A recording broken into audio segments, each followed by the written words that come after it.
Now we will discuss PCA, how it works. As I explained you what is the need of PCA, now how it is designed, how it calculates the axis, so that on that axis each individual point be classified clearly. It's basically a statistical technique that has found applications in the recognitions like image compressions, face recognition, etc. It's a common method for finding pattern in the data of high dimension. PCA use an orthogonal transformation for conversion of a set of observed correlated values into a set of values of linearly uncorrelated variables called principal component. These components are orthogonal because they are eigenvectors of your covariance matrix.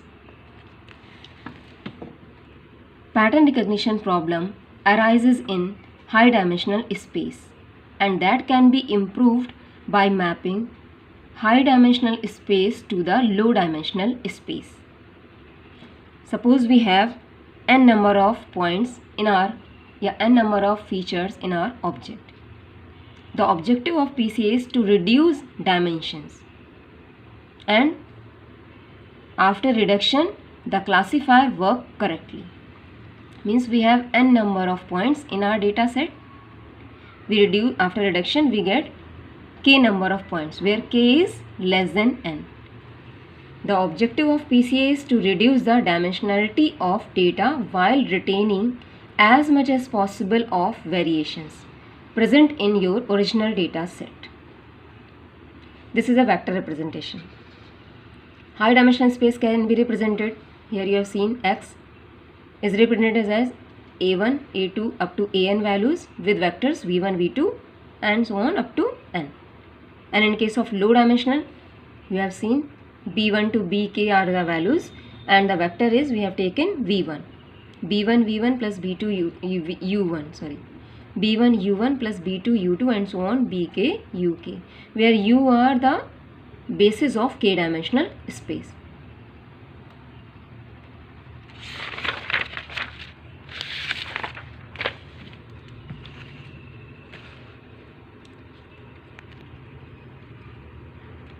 Now we will discuss the strategy, how it is calculated. Suppose methodology. Suppose x1, x2 up to xm are the n by 1 vectors. Means there are n number of rows and 1 column, only a single value. What we do in first step? First we take the mean of all these numbers. Means how many vectors are there? Take individually the mean of each vector. xi, summation I is equals to 1 to m and divide by m. After calculation of mean value, subtract the mean from each individual values. Means calculate phi, which is equals to xi minus x bar. Then design the matrix with the help of all the phi values you have calculated, phi 1, phi 2 up to phi n. Now covariance matrix. This is equals to 1 upon capital M, means total number of elements, summation of n is equals to 1 to capital M, phi of n and phi of n ka transpose. Means the matrix you have taken A and multiply it with the transpose of that matrix. After designing this covariance matrix, calculate the eigenvalues of this covariance matrix C and arrange these values in decreasing order. Now calculate the eigenvectors of this matrix, and these vectors we only calculate eigenvectors of only higher values and then next higher values. These vectors form a basis for your dimension. And the last step is dimensionality reduction step. Keep only the term corresponding to the k largest eigen values. Means we will get our first principal component on behalf of highest value. Then next principal component or second principal component on behalf of next highest value. In this way, we can find such dimension so that if we map our data points on that dimension, then there is no overlapped region. Now we will discuss the geometric interpretation. As I already told you, PCA project the data along the direction where data varies the most. These directions are founded by eigenvector of your covariance matrix corresponding to the largest eigenvalues. The magnitude of eigenvalues correspond to variance of data along eigenvector directions. This is all about designing of your finding of your principal component analysis. Now we will solve it with the help of one example.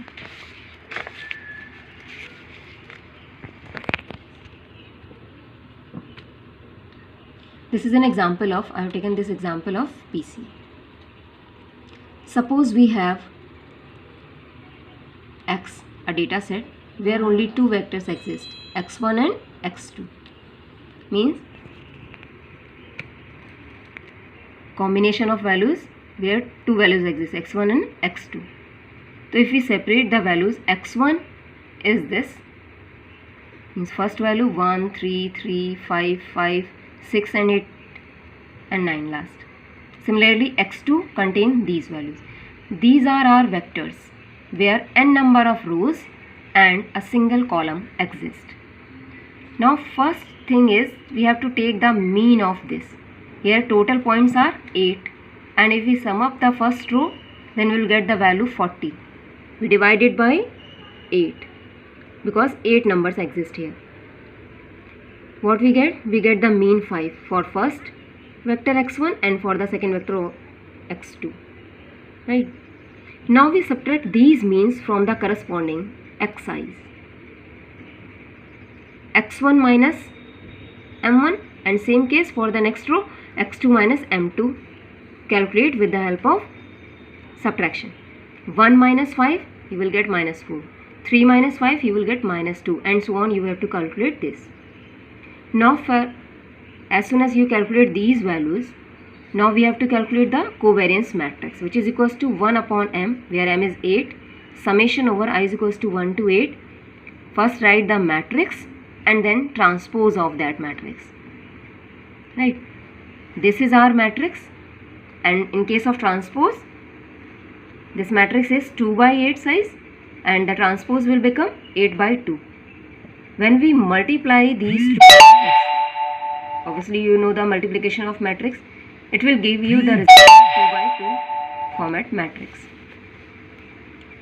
Then covariance matrix C is equals to 1 by 8, as you have seen in the formula, 1 by 8 multiplied by, you will get the data. After multiplication of first row, first column, you will get first element. Similarly, first row, second column multiplication and addition, you will get second, and so on. You will calculate these values. Now I divided each element by 8 because 8 is outside of that matrix.